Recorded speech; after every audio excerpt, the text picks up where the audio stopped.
दोस्तों, आज के इस वीडियो के अंदर हम आपको कुछ ऐसी जानकारी देने जा रहे हैं। इससे पहले शायद ही इस जानकारी के बारे में आपको पता होगा।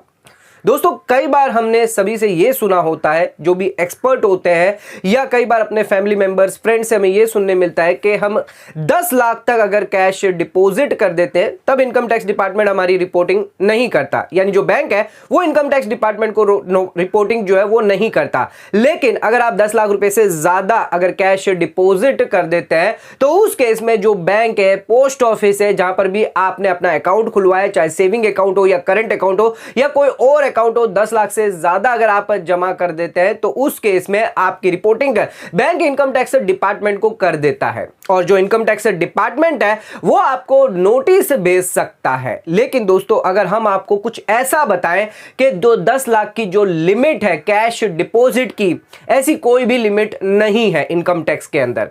इनकम टैक्स के अंदर अगर आप 2 लाख रुपए, 5 लाख रुपए, 10 लाख रुपए के अगर या 15 लाख रुपए अगर कितना भी जमा करते हैं, इस केस में कोई लिमिट निर्धारित नहीं करी गई है। इनकम टैक्स में कोई फिक्स लिमिट नहीं है कि आप सेविंग अकाउंट में 10 लाख रुपए जमा करेंगे तभी जो है इनकम टैक्स डिपार्टमेंट नोटिस भेजेगा। अगर 10 से कम करते हैं तो इनकम टैक्स डिपार्टमेंट आपको नोटिस नहीं भेजेगा। ऐसा नहीं है। अगर आप मानते हैं तो यह गलत है।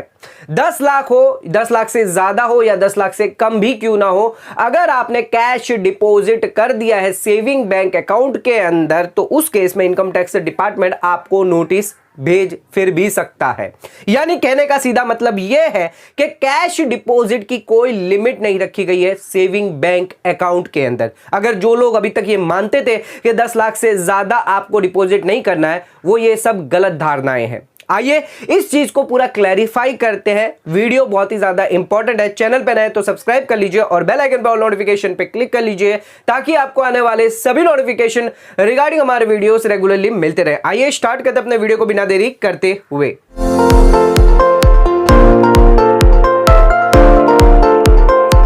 तो दोस्तों, आइए स्टार्ट करते हैं अपने वीडियो को और बात करते हैं cash deposit limit income tax act के अंदर क्या रखी गई है सेविंग बैंक अकाउंट के लिए। तो हमने आपको ऑलरेडी बताया था वीडियो के स्टार्टिंग में ही कि सेविंग बैंक अकाउंट के लिए कोई भी कैश डिपॉजिट लिमिट नहीं रखी गई है। आइए इस पॉइंट को थोड़ा सा प्रूव करने की कोशिश करते हैं, जिसके लिए आपको जानना पड़ेगा सेक्शन 285BA। दोस्तों, क्या कहता है सेक्शन 285BA? ये सेक्शन ये कहता है कि अगर आप कैश डिपॉजिट करते हैं सेविंग बैंक अकाउंट में other than current account, time deposit account, पूरे साल के अंदर यानी अप्रैल से लेकर मार्च के पीरियड के अंदर अगर आपने कैश डिपॉजिट किया है 10 लाख रुपए या उससे ज्यादा, या फिर अगर आपने 2-2 लाख रुपए करके पूरे साल के अंदर 10 लाख या उससे ज्यादा अगर जमा कर दिया है, तो उस केस में जो बैंक है, जो कोऑपरेटिव बैंक है या जो पोस्ट ऑफिस है, उन्हें मैंडेटरी रिपोर्टिंग करनी पड़ती है। किसको रिपोर्टिंग करनी पड़ती है? इनकम टैक्स डिपार्टमेंट को। वो इनकम टैक्स डिपार्टमेंट को रिपोर्टिंग करती है कि जो भी उनके अकाउंट होल्डर है जिनकी लिमिट 10 लाख से ज्यादा है। अब यहां पर जो नंबर ऑफ अकाउंट है वो आपके कितने भी हो सकते हैं उस बैंक में, उस पोस्ट ऑफिस में, चाहे आपका 1 अकाउंट हो, 2 अकाउंट हो या फिर आपका सेविंग अकाउंट हो। तो इस केस में आपके सभी अकाउंट मिलाए जाएंगे। उसके अंदर कितना कैश डिपॉजिट आपने किया है, वो सभी कैश डिपॉजिट अगर 10 लाख से ज्यादा है पूरे साल के अंदर, या वन टाइम आपने डिपॉजिट कर दिया 10 लाख से ज्यादा, तो उस केस में आपकी रिपोर्टिंग जो है वो बैंक या जो पोस्ट ऑफिस जिसके अंदर आपने अकाउंट मेंटेन किया है वो आपकी रिपोर्टिंग कर देगा। ये जो 10 लाख की लिमिट है पर बैंक पर डिपेंड करती है, यानी हर एक बैंक के लिए 10 लाख की लिमिट है। यानी आपके 2 बैंक में अलग अलग अकाउंट है। आईसीआईसी बैंक के अंदर 10 लाख के अंदर अगर आपने डिपॉजिट किया और एचडीएफसी बैंक के अंदर अगर आपने 10 लाख से अंदर डिपॉजिट किया, दोनों में ही 5-5 लाख रुपए अगर आपने जमा करे, तो उस केस में कोई भी बैंक आपकी रिपोर्टिंग नहीं करेगा।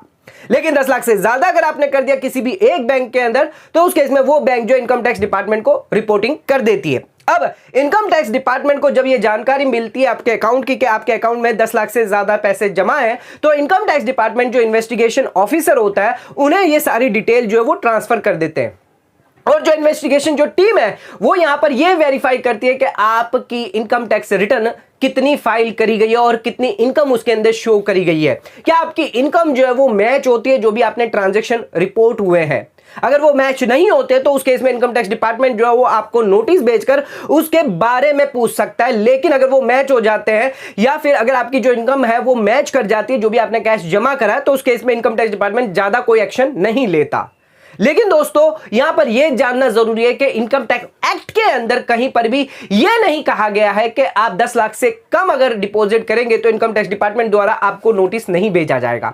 यहां पर सिर्फ सेक्शन में यही कहा गया है, सेक्शन 285BA के अंदर, कि यहां पर रिपोर्टिंग करनी होती है बैंक को, पोस्ट ऑफिस को, अगर 10 लाख से ज्यादा जाता है। कहीं पर भी यह नहीं कहा गया है कि अगर आप सेविंग बैंक अकाउंट के अंदर अगर 5 लाख रुपए जमा कर देते हैं या 10 लाख रुपए जमा कर देते हैं, 9 लाख रुपए जमा कर देते तो इनकम टैक्स डिपार्टमेंट आपको नहीं पकड़ेगा या आपसे पूछेगा नहीं, आपको नोटिस नहीं भेजेगा। ऐसा कहीं पर भी नहीं लिखा है। तो ये यहां पर जो है कंफर्म हो जाता है कि जो सेविंग बैंक अकाउंट है उसके अंदर कोई लिमिट नहीं है कैश डिपॉजिट की। यानी कहने का मतलब यह है कि अगर आप 5 लाख रुपए भी जमा करते हैं या 6 लाख 10 लाख रुपए जमा करते हैं, 9 लाख रुपए जमा करते हैं, तो आपको इनकम टैक्स डिपार्टमेंट द्वारा नोटिस आ सकती है। दोस्तों हमने ये तो जान लिया कि जो बैंक है, पोस्ट ऑफिस है, हमारे कैश डिपॉजिट की जो डिटेल है वो इनकम टैक्स डिपार्टमेंट को रिपोर्ट कर देती है। अगर हमने पूरे साल में 10 लाख रुपए से ज्यादा जमा कर दिया, टुकड़े टुकड़ों में यहां पर 10 लाख से ज्यादा जमा कर दिया, तो उस केस में बैंक द्वारा रिपोर्टिंग कर दी जाती है। लेकिन सवाल यह आता है कि कौन सा कैश डिपॉजिट है।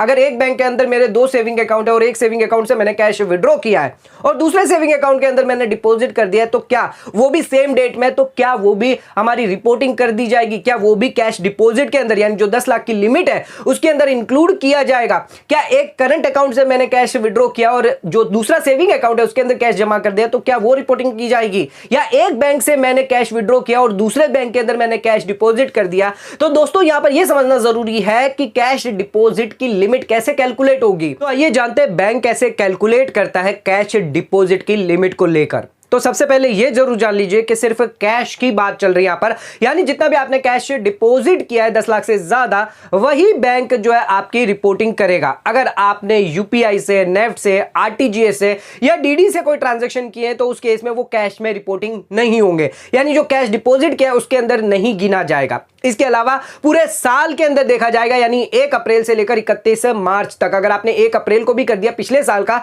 लेकिन वो उस अप्रैल का ही यानी उस पीरियड का ही माना जाएगा कैश डिपॉजिट जो आपने किया है। पूरे साल में आपको 10 लाख या उससे ज्यादा अगर जमा कर देते हैं तो 10 लाख या उससे ज्यादा की लिमिट है। अगर आप 2-2 लाख रुपए भी करते हैं तो वो अगर 10 लाख से एक्सीड हो जाता है तो भी आपकी रिपोर्टिंग कर दी जाएगी। अब यह जानना जरूरी है कि अगर आपके सेविंग अकाउंट है, एक सेविंग अकाउंट है, एक से ज्यादा सेविंग अकाउंट है, या आपका ज्वाइंट अकाउंट है, आपका माइनर अकाउंट हो गया या नॉन पैन अकाउंट हो गया, तो इन सभी अकाउंट के अंदर जितना भी आपने कैश डिपॉजिट किया है उस बैंक के अंदर, उस पोस्ट ऑफिस के अंदर, तो उस केस में उन सभी ट्रांजैक्शन को मिलाया जाएगा। यानी सभी ट्रांजैक्शन में आपने 2-2 लाख रुपए जमा करें, सभी अकाउंट के अंदर अगर आपने 2-2 लाख रुपए जमा करें तो उन सभी को क्लब करके 10 लाख से अगर ऊपर चला जाता है तो वो आपकी रिपोर्टिंग जो है वो कर दी जाएगी। इसके अलावा अगर आप एक सेविंग बैंक अकाउंट से दूसरे सेविंग बैंक अकाउंट के अंदर विड्रॉ करके डिपॉजिट करते हैं तो वो भी कैलकुलेट किया जाएगा। यानी ध्यान रखिएगा, अगर आपका ही पैसा आप एक जगह से निकालकर दूसरी जगह जमा कर रहे हैं तो जिस बैंक के अंदर जमा कर रहे हैं या सेम बैंक अकाउंट है तो उस सेम बैंक है तो उस केस में भी आपकी जो कैलकुलेशन है, जो कैश डिपॉजिट है,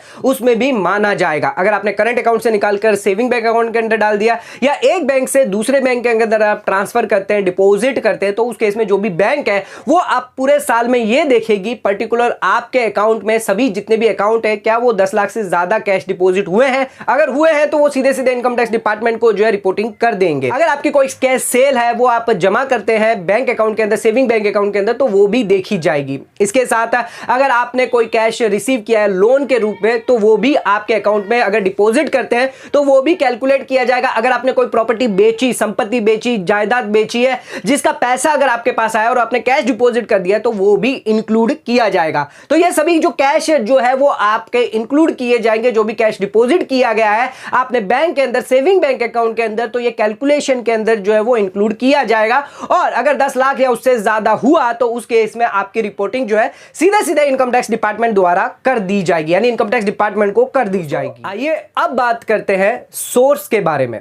यानी सोर्स आपको प्रूफ करना होगा। भले ही आपने 10 लाख से कम भी क्यों ना डिपॉजिट कर दिया, 5 लाख, 6 लाख, 8 लाख, 9 लाख, अगर ऐसा आप डिपॉजिट करते हैं बैंक अकाउंट के अंदर, एक टाइम में कर देते हैं या टुकड़ों में करते हैं, तो ध्यान रखिएगा, अगर आप कैश डिपॉजिट कर देते डायरेक्टली, इनकम टैक्स रिटर्न भी क्यों ना आपने फाइल करी हो, लेकिन आपको सोर्स बताना पड़ेगा। सोर्स बताना पड़ेगा, नेचर ऑफ बिजनेस आपका क्या है वो भी आपको बताना पड़ेगा। अगर आप ये एक्सप्लेन नहीं कर पाते हैं तो उस केस में जो भी कैश डिपॉजिट किया गया है वो आपकी अनएक्सप्लेन मनी मान ली जाएगी और उस पर जो है टैक्स पेनल्टी ब्याज के साथ आपसे वसूल कर लिया जाएगा। तो ये मत सोचिएगा कि 10 लाख से कम हमने कैश डिपॉजिट कर दिया तो इनकम टैक्स तक हमारी जो है जो रिपोर्टिंग नहीं होगी, ऐसा नहीं है। इनकम टैक्स डिपार्टमेंट कभी भी आपको पकड़ सकता है अगर आपने कैश डिपॉजिट कर दिया। कई केसेस ऐसे भी देखे, 3.5 लाख रुपए, 4 लाख रुपए, 5 लाख रुपए कैश डिपॉजिट कर दिए, उन लोगों को भी जो इनकम टैक्स डिपार्टमेंट द्वारा नोटिस आ जाता है। तो ये कभी मत सोचिएगा कि अगर हम कैश डिपॉजिट करते हैं 5 लाख रुपए कर देते हैं क्योंकि हमारी इनकम टैक्स स्लैब जो है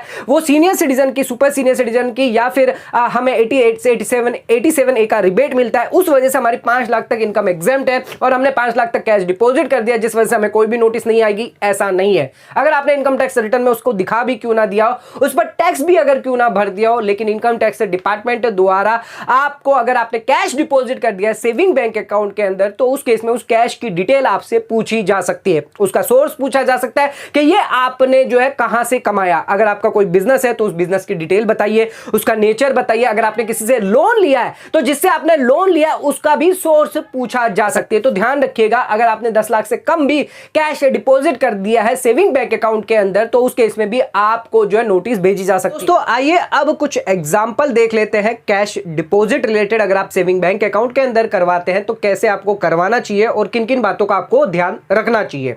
सबसे पहले एग्जांपल हम लेते हैं एक ट्यूशन टीचर का। तो अगर आप एक ट्यूशन टीचर है, मान के चलिए, और आपकी सैलरी इनकम आती है, कोचिंग इंस्टीट्यूट के अंदर आप पढ़ाते हैं तो वहां से आपको सैलरी मिल जाती है। तो एक ट्यूशन टीचर को एक सैलरी मिलती है 50,000 रुपए की पूरे महीने के अंदर, और साथ में आप खुद से भी कोचिंग करवाते हैं, ट्यूशन पर्सनल करवाते हैं, जिसमें भी आपको 50,000 तक की इनकम हो जाती है। अब ये जो 50,000 की आपकी इनकम हो रही है वो आप सीधे सीधे जो है हर महीने कैश डिपॉजिट कर देते हैं। 50,000 की आपकी सैलरी जो क्रेडिट हो जाती है आपके सेविंग बैंक अकाउंट के अंदर, और ये जो 50,000 जो आपको अलग से मिल रहे हैं वो भी अगर आप कैश डिपॉजिट कर देते हैं हर महीने 50,000 रुपए कर देते हैं, यानी टोटल आपने 6 लाख रुपए जमा कर दिए हैं सेविंग बैंक अकाउंट के अंदर, कैश डिपॉजिट कर दिया है हर महीने 50,000 करके। तो दोस्तों इस केस में हम आपको बताएं तो कोई भी नोटिस नहीं आएगी, क्योंकि यहां पर जो सोर्स है, जो बिजनेस है, जो इनकम आ रही है वो जेन्युइन हो रही है। यहां पे कोचिंग इंस्टीट्यूशन से आपको सैलरी भी मिल रही है, पर्सनल आपने ट्यूशन लगा के रखे हुए हैं, पर्सनल ट्यूशन दे रहे हैं तो उससे आपको इनकम हो रही है जो आप हर महीने डिपॉजिट कर रहे हैं। तो ये प्रॉपर नेचर है, प्रॉपर सोर्स है। आप अपने इनकम टैक्स रिटर्न फाइल करेंगे तो सैलरी में 6 लाख रुपए दिखाएंगे, अदर सोर्स में आप 6 लाख दिखाएंगे तो 12 लाख पूरी टोटल आपकी जो इनकम होगी जिस पर आप टैक्स भर देंगे। तो कभी भी इनकम टैक्स डिपार्टमेंट द्वारा आपको नोटिस नहीं आएगी, आपको परेशान नहीं किया जाएगा। तो अब अपना जो सेकंड केस लेते हैं जिसके अंदर फिर से जो हम ट्यूशन टीचर का ही लेते हैं। अब ट्यूशन टीचर जो है वो सैलरी 50,000 की आ रही है, लेकिन एक महीने के अंदर उन्होंने क्या किया, जो 6 लाख रुपए या 8 लाख रुपए जो सीधे सीधे एक दिन के अंदर ही कैश डिपॉजिट कर दिया। अक्टूबर महीने में या नवंबर महीने में सीधे सीधे 6 लाख रुपए डिपॉजिट कर दिए। तो दोस्तों इस केस में जो है क्या नोटिस आ सकती है, जो कैश डिपॉजिट किया गया 6 लाख रुपए, तो यस आ सकती है। इस केस में डिपॉजिट, इस केस में भले ही आपने 10 लाख से कम क्यों ना कैश डिपॉजिट किया, लेकिन आपको जो है नोटिस इनकम टैक्स डिपार्टमेंट द्वारा आ सकती है। भले आप अपने इनकम टैक्स रिटर्न में क्यों ना दिखाते, उस पर टैक्स भी क्यों ना भर चुके हैं आपने, लेकिन आपको इनकम टैक्स डिपार्टमेंट द्वारा उसका सोर्स पूछा जा सकता है। यानी ये जो 6 लाख है, क्या ये जो 6 लाख है वो आपका जेन्युइन सोर्स है, सोर्स ऑफ इनकम कहां से, 6 लाख रुपए कहां से अचानक आ गए। अगर आप ये कहेंगे कि ये मेरी ट्यूशन इनकम है तो इनकम टैक्स डिपार्टमेंट ये कह सकता है कि क्या आपने सिर्फ एक ही महीने बच्चों को पढ़ाया, बाकी के महीने में बच्चों को आपने नहीं पढ़ाया है, या पिछले साल के आपके रिकॉर्ड देखे जा सकते हैं, क्या पिछले साल में भी आपने 6 लाख रुपए ऐसे जमा करे, किसी साल के अंदर पर्टिकुलर एक महीने के अंदर आपने कैश जमा किए, अगर नहीं किए तो इस केस में इनकम टैक्स डिपार्टमेंट आपकी अनएक्सप्लेन मनी मान सकता है। तो ध्यान रखिएगा, कुछ ऐसे अल्टरनेटिव केस भी हो सकते हैं जिसके अंदर कोई जो कोचिंग इंस्टीट्यूशन है या कोचिंग सर है वो ये भी कह सकते हैं ये जो 6 लाख है पूरे एडवांस मुझे मिले अपने बच्चों से, जिसके लिए आपको डिटेल प्रोवाइड करनी पड़ेगी, अपने बच्चों की लिस्ट प्रोवाइड करनी पड़ेगी, जो बैचेस है वो प्रोवाइड करने पड़ेंगे, पड़ेंगे, जो आपने फीस जो स्ट्रक्चर रखा है वो भी आपको प्रोवाइड करना पड़ेगा। अगर ये सब डिटेल अगर आप बता देते तो उस केस में आप बच सकते हैं। लेकिन इसके अलावा अगर आप बोल देते कि ये मेरी जो है स्टूडेंट से फीस आई है जिसको मैंने एक साथ में डिपॉजिट कर दिया, यानी हर महीने आई थी जिसको मैंने एक बार में डिपॉजिट कर दिया, तो इनकम टैक्स डिपार्टमेंट इसको नहीं कंसीडर करेगा। तो इतना जो कैश है वो होल्ड जनरली नहीं किया जाता। ज्यादा जो कभी भी जो मेडिकल केयर हो जाती है या कोई भी जरूरत आन पड़ती है तो 1 या 2 लाख जनरली माना जाता है। लेकिन 10 लाख, 15 लाख, 50 लाख रुपए कैश अपने पास रखना, ये 50 लाख या 1 करोड़ अपने पास कैश रखना, ये जनरली टेंडेंसी नहीं मानी गई है। तो इसी वजह से जो इनकम टैक्स डिपार्टमेंट जो है ब्लैक मनी को ट्रैक करने के लिए सोर्स पूछते हैं कि क्या आपका ये जेन्युइन सोर्स है, क्या आपने सच में ही इसका कोई जेन्युइन प्रूफ है आपके पास जो भी आप कैश डिपॉजिट कर रहे हैं। भले आपने 10 लाख से कम भी क्यों ना किया है तो आपसे सोर्स जरूर पूछा जाएगा। इसके बाद हम आ जाते हैं अपने थर्ड एग्जांपल पे। तो थर्ड एग्जांपल, अगर हमने जो है 5 लाख रुपए, जो कोई स्टूडेंट्स है या बिजनेस पर्सन है अगर 5 लाख रुपए जमा कर देता है या फिर 40-40 हजार रुपए कर जो है 12 लाख रुपए जमा कर देता है, कैश डिपॉजिट कर देता है, 10 लाख से चलो अंदर कर देता है, 10 लाख से अंदर अगर कैश डिपॉजिट कर देता है 40-40 हजार रुपए हर महीने के हिसाब से, तो क्या इस केस में जो है इनकम टैक्स डिपार्टमेंट हमें पकड़ सकता है? दोस्तों, भले ही आपने ये जो 40-40 हजार हर महीने दिखा रहे अपनी इनकम, अपने इनकम टैक्स रिटर्न में भी आप दिखा देते हैं, आप इस पर टैक्स भी क्यों ना भर देते, लेकिन इनकम टैक्स डिपार्टमेंट तभी भी आपको जो है नोटिस जरूर भेज सकता है। अगर आपने कैश डिपॉजिट किया है सेविंग बैंक अकाउंट के अंदर तो ये डिटेल आपसे पूछ सकता है कि आपका सोर्स क्या है। आपसे इनकम टैक्स डिपार्टमेंट सोर्स पूछ सकता है कि ये जो 40-40 हजार अपने जमा करे वो कहां से आपके पास आए, या सीधे 5 लाख रुपए या 6 लाख रुपए आपने जमा किए, ये आपके पास कहां आए, क्या नेचर है आपके बिजनेस का। अगर आपने नेचर प्रूफ नहीं कर पाए, सोर्स प्रूफ नहीं कर पाए, तो उस केस में आपका एडिशन कर दिया जाएगा। अगर आप प्रूफ कर देते, भले आपने टैक्स भी क्यों ना पे कर दिया, इनकम टैक्स डिपार्टमेंट तभी भी आपको नहीं छोड़ेगा। अगर आपने एक बार में कैश डिपॉजिट कर देते हैं तो उस केस में, या टुकड़े टुकड़ों में आप कर देते हैं, तो इनकम टैक्स डिपार्टमेंट आपसे प्रूफ जरूर पूछेगा कि प्रूफ क्या है आपके पास, ये कैश आपके पास कहां से आया है। तो ध्यान रखिएगा, कभी भी 10 लाख से कम भी अगर आप कैश डिपॉजिट करते हैं तो पूरा जेन्युइन सोर्स आपके पास होना चाहिए।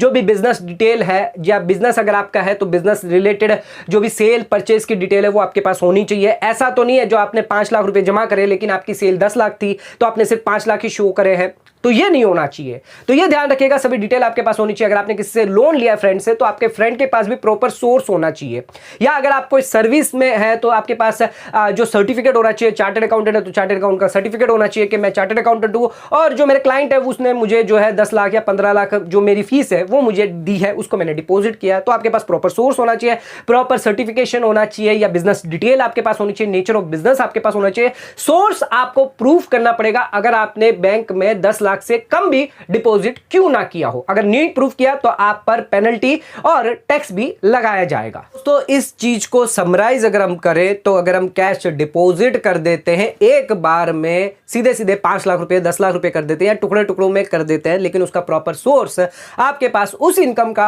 होना चाहिए, यानी जेन्युइन होना चाहिए। इनकम टैक्स डिपार्टमेंट को आपको प्रूफ करना पड़ेगा कि ये आपकी जेन्युइन सोर्स है। जैसे कि ट्यूशन का एग्जांपल हमने आपको बताया था, वो एक जेन्युइन सोर्स होता है, वैसे आपके केस में भी हो सकता है। तो वो आपको प्रूफ करना रहेगा जिसकी वजह से आप जो है बच सकते हैं, क्योंकि कैश डिपॉजिट जो भी किया गया है इनकम टैक्स डिपार्टमेंट यही समझता है कि ये कहीं ब्लैक मनी तो ना है, इस पर कहीं टैक्स तो नहीं चोरी की जा रही है, या टैक्स बचाने के लिए तो कुछ ना किया जा रहा है, जिस वजह से इनकम टैक्स डिपार्टमेंट जो है ऐसी चीजों को, कैश को जो है वो ट्रैक करता रहता है। तो दोस्तों ध्यान रखिएगा, कैश डिपॉजिट अगर कभी भी करें तो अपने रिटर्न यानी इनकम को जो प्रूफ है वो सही से बनाकर जरूर रखें, यानी जो भी सोर्स है वो सही से संभाल कर रखें। अगर आपके पास प्रॉपर सोर्स नहीं होंगे तो उस केस में आपकी जो इनकम है, जो कैश डिपॉजिट आपने किया है, वो आपकी इनकम मानकर आप पर एडिशन टैक्स पेनल्टी भी लगा सकती है इनकम टैक्स डिपार्टमेंट। तो दोस्तों आज का वीडियो अगर आपको पसंद आया तो चैनल को लाइक और सब्सक्राइब जरूर करिएगा, ज्यादा शेयर जरूर करिएगा। धन्यवाद।